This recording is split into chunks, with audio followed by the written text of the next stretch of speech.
The Galactic Council was abuzz with activity. In the Grand Chamber, filled with representatives from 100 alien races, the Xylarian Empire's commander stood tall, his voice echoing through the hall. He spoke with disdain as he addressed the situation on Earth, a primitive planet on the outer edges of the galaxy.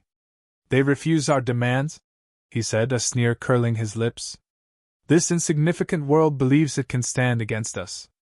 Laughter rippled through the council.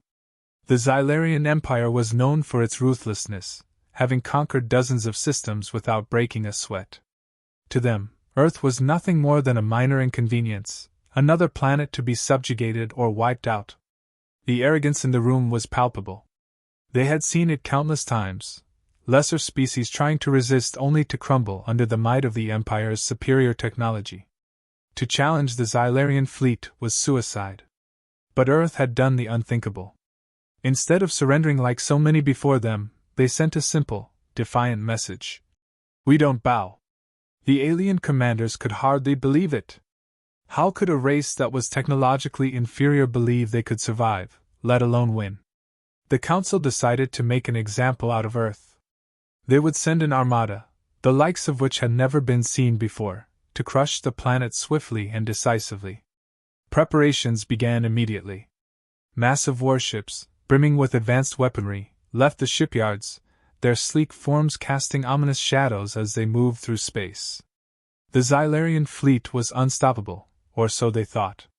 As they approached Earth's solar system, there was no doubt in their minds that humanity would crumble within hours of their arrival. Reports from their scouts indicated that Earth's defenses were laughable: old-fashioned ballistic missiles, fighter jets, and outdated space stations. Nothing that could stand up to the might of the Empire.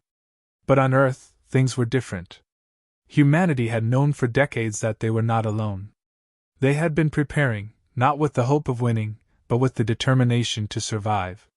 Military leaders, scientists, and engineers had worked tirelessly, developing strategies and weapons that could level the playing field.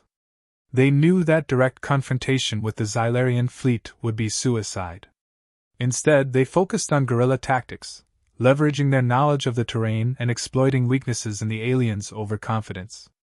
The human leaders gathered in secret bunkers beneath the surface, monitoring the incoming invasion. "We can't match their firepower," one general said, his voice calm but determined. "But we can outthink them." The plan was simple: use the planet itself as a weapon. Earth's electromagnetic fields, its atmosphere, its gravity, all of it could be used to create traps for the alien ships. It wasn't about meeting the enemy head-on. It was about bleeding them slowly, weakening them until they could no longer fight. As the alien fleet entered Earth's orbit, they began their bombardment. Cities were reduced to rubble in minutes, and the sky burned with the glow of their energy weapons. The Xylarian commanders watched with satisfaction as Earth's defenses crumbled. Or so they thought. In reality, the humans had pulled back, allowing the aliens to waste their resources on decoys and empty targets. Military bases were hidden deep underground, and critical infrastructure had been moved to remote locations that were nearly impossible to detect. The aliens, in their arrogance, had assumed that humanity would stand and fight in the open, like so many other species had. But humans were different. They were survivors, and they had learned from the mistakes of others. As the Xylarian ships descended lower into Earth's atmosphere to finish the job, they found themselves facing a new kind of warfare, one they had never encountered before. Small, nimble fighter jets, equipped with advanced cloaking technology, began harassing the larger ships, hitting them with precision strikes before disappearing into the clouds. The Xylarians were caught off guard. Their ships, designed for large-scale space battles, struggled to adapt to this new form of combat. They couldn't get a lock on the human fighters, and their larger weapons were too slow to keep up. Meanwhile, on the ground, human soldiers used hit-and-run tactics, striking at the alien forces before disappearing into the ruins of the cities. Every time the aliens thought they had cornered the humans, they were proven wrong. The Xylarian commanders, who had been so confident just hours earlier, were now beginning to question their assumptions.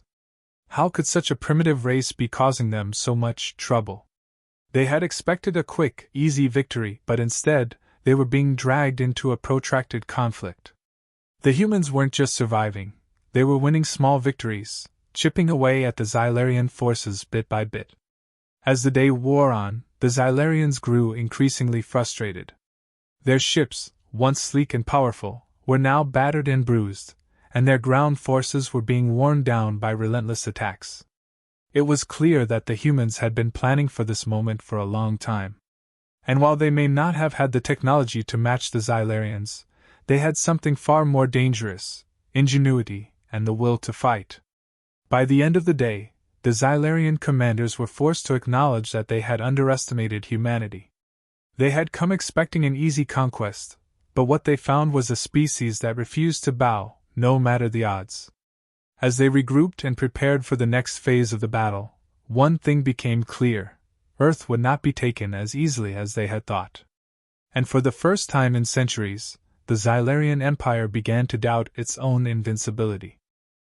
The Xylarian fleet descended upon Earth with the full force of their technological superiority. From above, they began a bombardment unlike anything humanity had ever seen. Explosions rocked major cities, and entire regions were scorched within minutes. The alien commanders watched with satisfaction, convinced they were on the brink of victory. To them, it was a matter of time before humanity would crumble under the relentless assault. However, what they did not realize was that they were falling right into a carefully laid trap.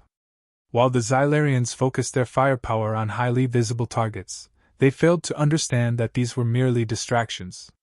Earth's military forces had strategically pulled back, evacuating key personnel and resources to hidden locations.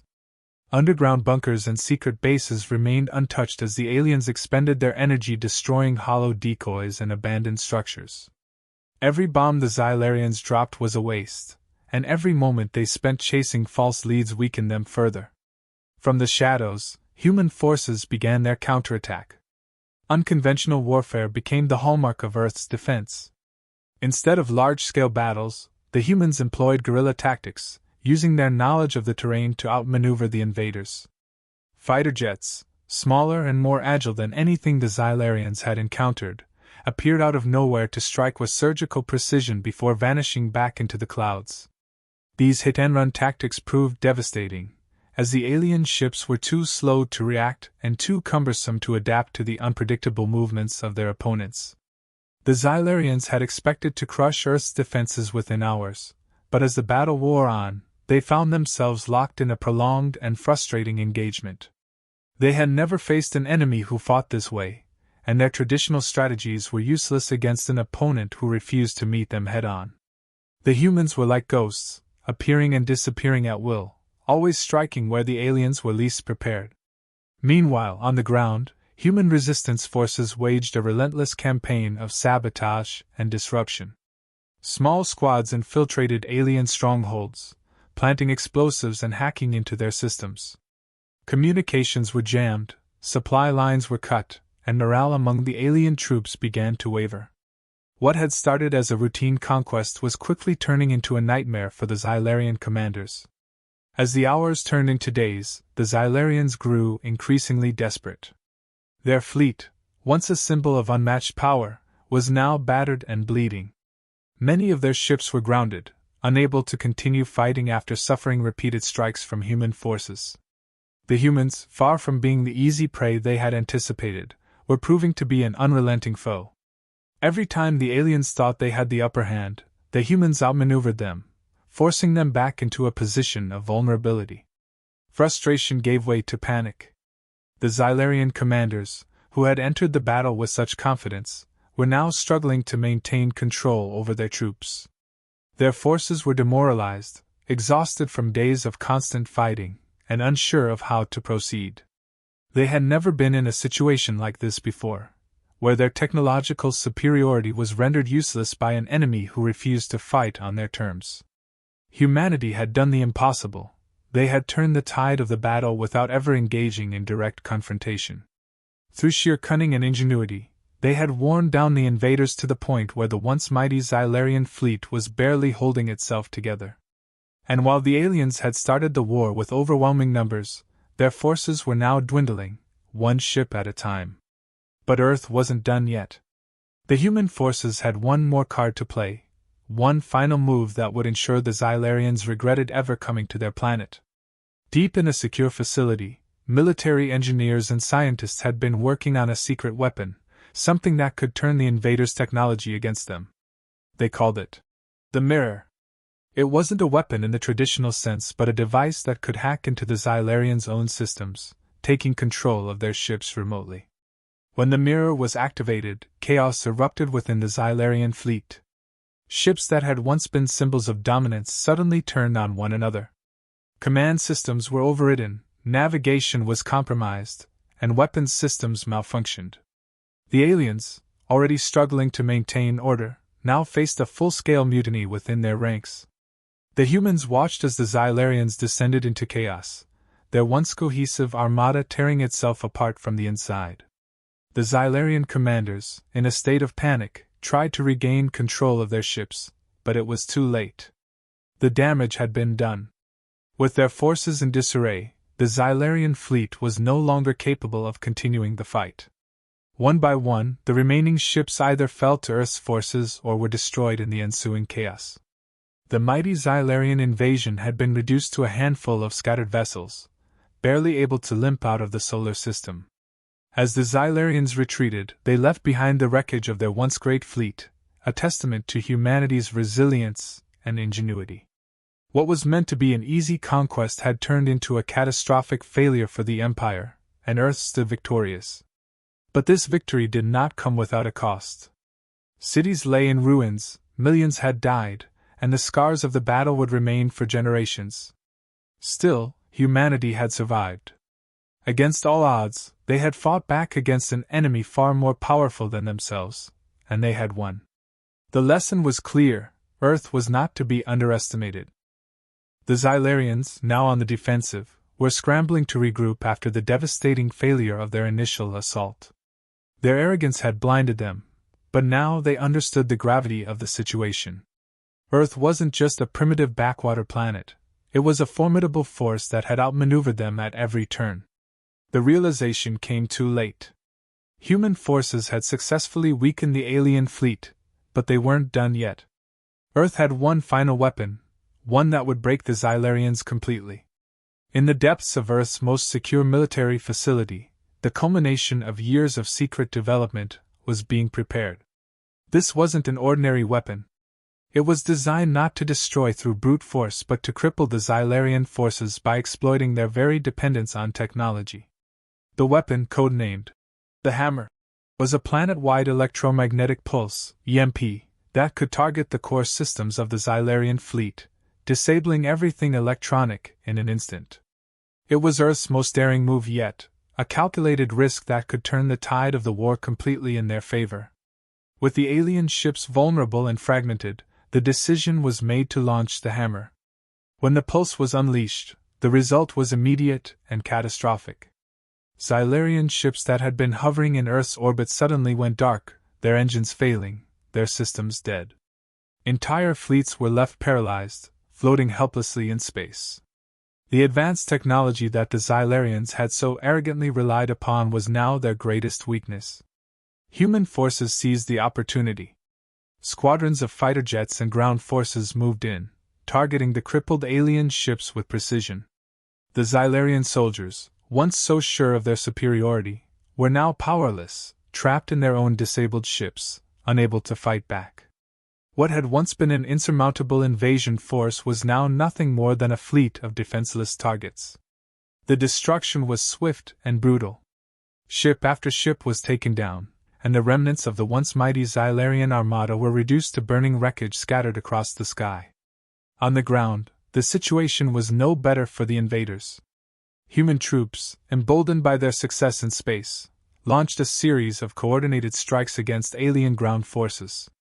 The Xylarians, cut off from their command and unable to communicate with their fleet, found themselves isolated and vulnerable. Human soldiers used the chaos to their advantage, employing stealth and precision to take out alien strongholds one by one. What little resistance the Xylarians could muster was quickly overwhelmed by the relentless human assault. The aliens, who had once believed themselves invincible, were now in full retreat. But Earth was not content to merely defend itself. Humanity had been pushed to the brink, and now they were going to push back. Human forces didn't just repel the invaders, they pursued them. With the Xylarian fleet in shambles, Earth's newly emboldened military took the fight beyond the planet's atmosphere. For the first time in the war, humans went on the offensive, hunting down the remaining alien ships with ruthless efficiency. What remained of the Xylarian fleet was scattered across the stars, fleeing in disarray. But Earth had no intention of letting them escape. The message was clear: anyone who dared to invade Earth would face the full wrath of humanity. The Xylarians had asked for war, and now they were facing total devastation. The final blow came when human forces, using the same guerrilla tactics that had proven so effective earlier, launched a surprise assault on the Xylarian command ship. This was the nerve center of the invasion, the place where the alien commanders had orchestrated their attack on Earth. It was heavily fortified, protected by layers of defenses that should have made it impossible to breach. But humanity had already proven that they didn't play by the rules of conventional warfare. The assault on the command ship was fast and decisive. Human forces, using technology they had reverse-engineered from the aliens themselves, bypassed the ship's defenses and boarded the vessel. Inside, they encountered fierce resistance from the Xylarian elite guard, but the humans fought with a determination that the aliens couldn't match. They had everything to lose, and that desperation gave them an edge. One by one, the alien defenders fell, and soon the command center was under human control. The Xylarian commanders, who had once looked down on humanity as insignificant, now found themselves at the mercy of the very species they had sought to annihilate. The humans offered no mercy. The commanders were executed, and the command ship was destroyed, marking the final, crushing defeat for the Xylarian Empire. Back on Earth, the victory was bittersweet. The cost of the war had been staggering. Cities lay in ruins, millions had died, and the scars of the conflict would remain for generations. But humanity had survived. More than that, they had won. Against all odds, they had defeated a far superior enemy, not through brute force but through cunning, resilience, and sheer determination. The message to the rest of the galaxy was unmistakable: Earth was no longer a planet to be trifled with. The Xylarian Empire, once the dominant power in the galaxy, was now shattered, its fleets decimated, its leaders dead. And all because they had underestimated the will of the human race. As the final remnants of the Xylarian fleet fled into the far reaches of space, Earth began to rebuild. But this time, they did so with the knowledge that they were no longer alone in the universe, and that they were more than capable of defending themselves against any who would seek to challenge them. The war had changed everything. Humanity had faced annihilation and emerged victorious. They had not only defended their home but had sent a clear and powerful message to the stars: when you ask for war, humanity answers with devastation. The Xylarians had learned this lesson too late, and now their empire lay in ruins, a testament to the strength and resilience of the human spirit. The Xylarians, once the rulers of the galaxy, were now shattered, their fleets decimated and their leadership gone. Earth, a planet they had once considered primitive and inconsequential, had done the unthinkable. The human forces had dismantled their invasion, and were now preparing to deliver the final blow. What began as an arrogant display of power by the Xylarians had turned into a fight for their survival. But it was too late. Earth had won, and now humanity was taking the fight directly to the alien empire. Humanity's pursuit of the Xylarians was relentless. No longer content with simply defending their planet, they moved to finish what had been started. The remaining Xylarian forces, scattered and disorganized, fled in all directions, but they could not escape. Human ships, once humble and primitive in the eyes of the galaxy, had now adapted the very technology that had been used against them. Using the knowledge gained from their victories, Earth's engineers had created hybrid vessels that combined human ingenuity with Xylarian advancements. These ships were faster, more powerful, and far more capable than anything humanity had ever possessed before. As the humans moved deeper into Xylarian territory, they encountered little resistance. The once mighty empire was crumbling from within, its remaining forces unable to regroup after the devastation they had suffered on Earth. Planets that had once pledged loyalty to the Xylarians now turned their backs, unwilling to risk their own destruction by aiding a failing empire. The Xylarian worlds, once hubs of military power and control, were now isolated, left to fend for themselves as the humans advanced. The final confrontation came when the human fleet reached the Xylarian homeworld, a planet that had never known war. For centuries, it had been the heart of the Empire, untouchable and secure. Its leaders had never imagined that an enemy could breach its defenses, much less a species they had considered beneath their notice. But now, the planet lay vulnerable, its defenses weakened by the catastrophic losses suffered in the war. Human forces, having pushed through every layer of resistance, now stood on the doorstep of the Xylarian capital. The decision was made swiftly.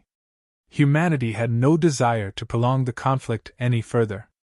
Their objective was clear: bring the Xylarian Empire to its knees, once and for all. The human fleet launched its final assault on the capital city, targeting key military installations and government structures.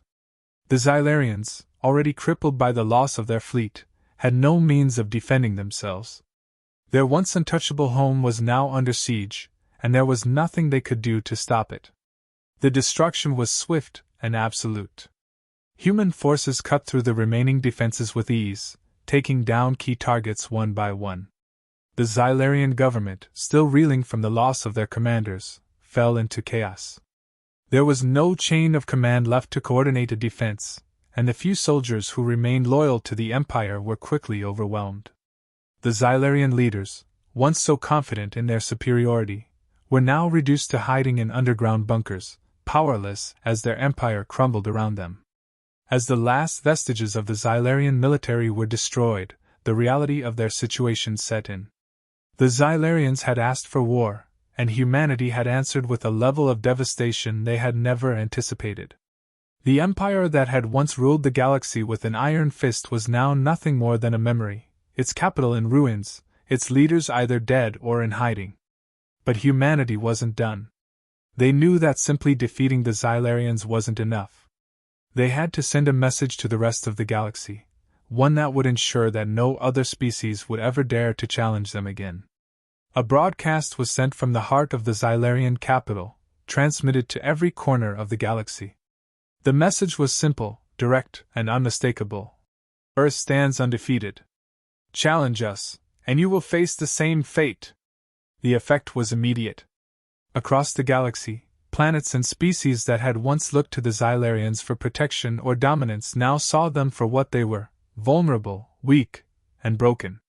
The fall of the Xylarian Empire sent shockwaves through the political landscape, and many of the smaller factions that had once supported the Empire quickly switched allegiances.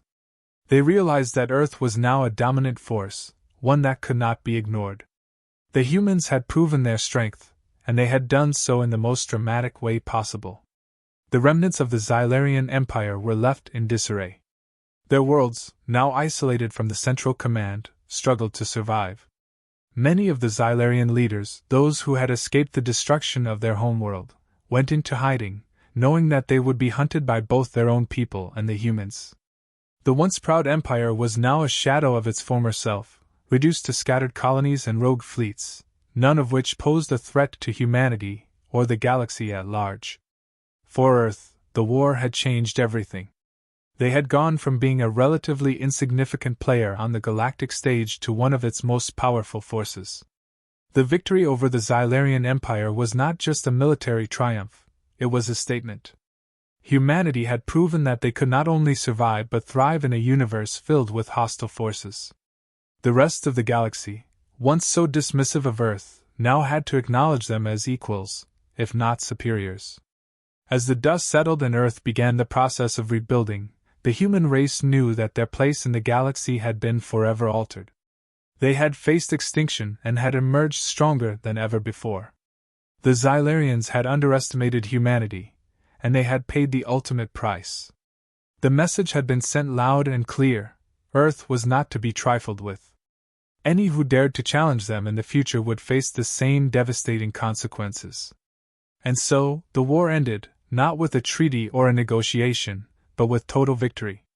The Xylarian Empire was no more, and humanity stood as a testament to the power of resilience, ingenuity, and sheer determination. The galaxy would never forget the day that Earth answered the call to war, and responded with devastation.